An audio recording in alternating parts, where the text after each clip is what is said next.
Kurallı güçlerin başı kolbaşçısı çegara gününe байланыштуу каза болгон чегара кызматкерлерине арналган митинг реквием даяр.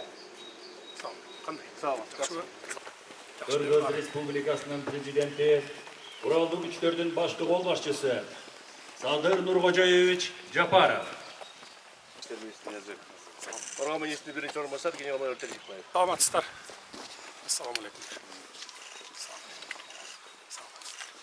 Чегараны коргоодо курман болгон жоокерлерге арналган эстеликти ачуу иш-чарасы башталат. Бүгүнгөр баатырлардын айкели ачылсын.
Bu yerde 59 asker kızmatkeri 99 yıldan başlayıp 2022 yıla çeyil çizmesi var.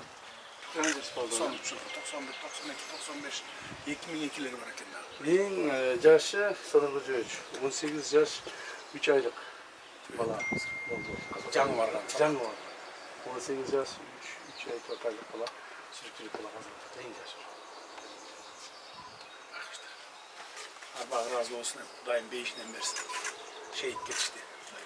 Beyinden versin. Şu an aytılat koy. Hadiste. Şehit ketkenler. Beyiş geçti.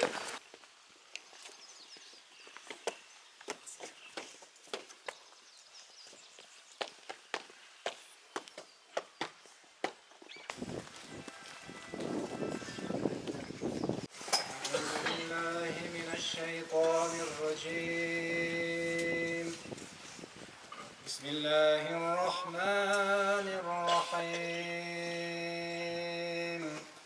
سبحان ربك رب العزة عما يصفون وسلام على المرسلين والحمد لله رب العالمين آمين اللهم صل على سيدنا ونبينا ومولانا محمد وعلى آله وأصحابه أجمعين Allah subhanahu wa ta'ala okuduğun Kur'an-ı Kerim'in sonunu şu yerde Kur'an duasını umut kılıp жатқан ötüp ketken bardық marhumlarga batırlarça kaytış bulgan şehitlerimiz, erjibek azamat marhumlar ruhlarga bağışladık.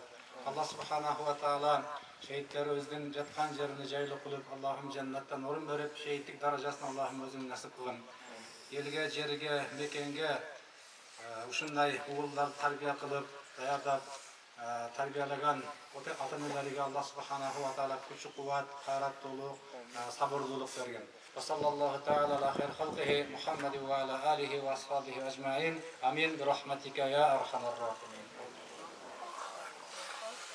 Батыр угулдарыбыздын эн аталары, жакындары, бир туугандары ушул эстелик түбөлүк болсун. Түбөлүк ушу батырларыбыз кыргыз элинин жүрөгүндө сакталсын. Ошондой ниет кылалы эми. Сабыр кылыңыздар эми, буйрук мунун баары. Кайрат кылыңыздар эми. Арбагы разы болсун. Кудайым бейишинен берсин. Шариатта, хадистерде айтылат эмес, шейит кеткендер бейишке чыгат деп. Мына уулдарыбыз, батырларыбыз шейит кетти. Бейишинен берсин Аллахым.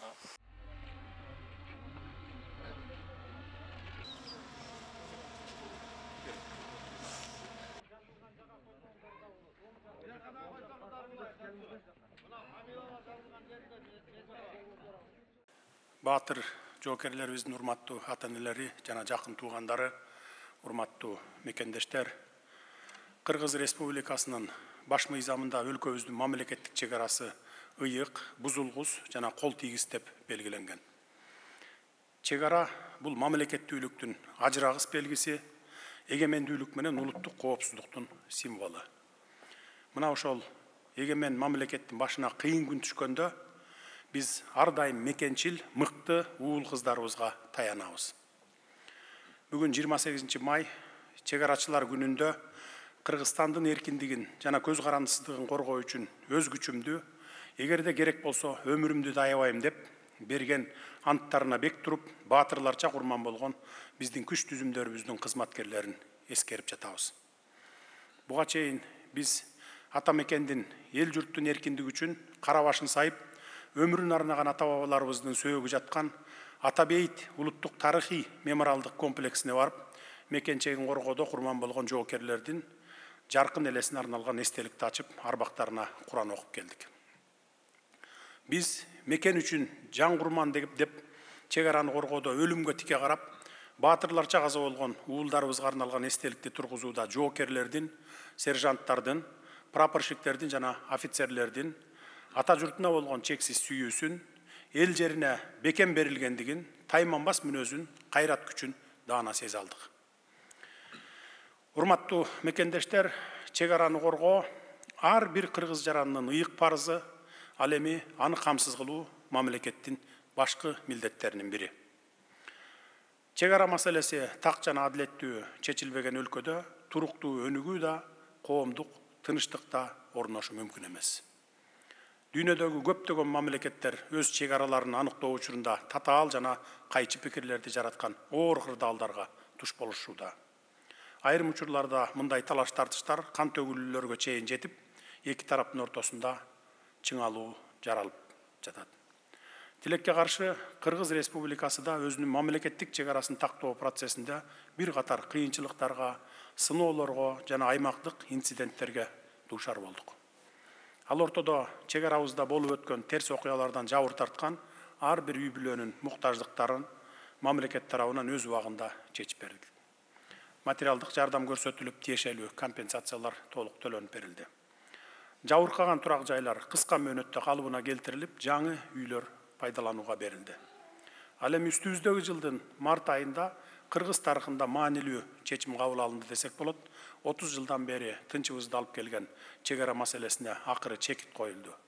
Бул жетишкендик албетте жалпы элдик жеңиш. Элибиз ынтымагын, сабырдуулугун, көрөгөчтүгүн жана биримдигин көрсөтө алды. Бирок өзгөчө белгилей кетчү нерсе бул ийгиликтин артында эң алды менен ушул залда отурган ата-энелердин эр жүрөк уулдары турушту. Алардын кайратмандыгы, тайманбастыгы жана мекен үчүн жан аябаган эрдигинин аркасынан ата мекенибиздин бүтүндүгү, көз карандысыздыгы сакталып калды. Бирок аттың дейбиз, бул бейпилдиктин, бул тынчтыктын наркы бир катар эр азаматтарыбыздын өмүрү менен өлчөндү. Элинин эркиндиги, жеринин бүтүндүгү үчүн өмүрүн арноо бул көчмөн ата бабаларыбыздын каны менен өтөт окшобойбу? алар берген антына бекем туруп, баатыр манастын урпактары экенин далилдеп беришти. Эми бул баатыр уулдарыбыздын жаркын элеси бүткүл кыргыз элинин жүрөгүндө түбөлүк жашайт. Кыргыздын мекен үчүн жанын берген баатыр уулдарынын ысымдары туулуп өскөн айылдарынын көчөлөрүнө, алар чоңойгон бала бакчаларга, окуган мектептерге коюлуп, жаңы төрөлгөн ымыркайларга дагы ыйгарылып келет. Урматтуу аталар, мээримдүү энелер, ата бейитте тургузулган эстеликке мекен үчүн тарбиялап өстүргөн баатыр уулдарыңыздардын аттары алтын тамгалар менен түбөлүккө жазылды. Бул эстелик кыргыз элинин кийинки муундарына мекенчилдиктин, эрдиктин, каармандыктын түбөлүктүү символу болуп калат деп ишенебиз. Чептен эрдин күчү бектеп, ата мекенибиздин бир укум жер үчүн жанын берген ата мекен баатырларына башыбызды ийип таазим кылабыз. Сүйүктүү Кыргызстаныбыздын чек арасын коргоодо өлүмгө тике карап, баатырларча курман болгон жоокерлерге Кыргыз Республикасынын ата мекен баатыры артыкчылык даражасын ыйгардык.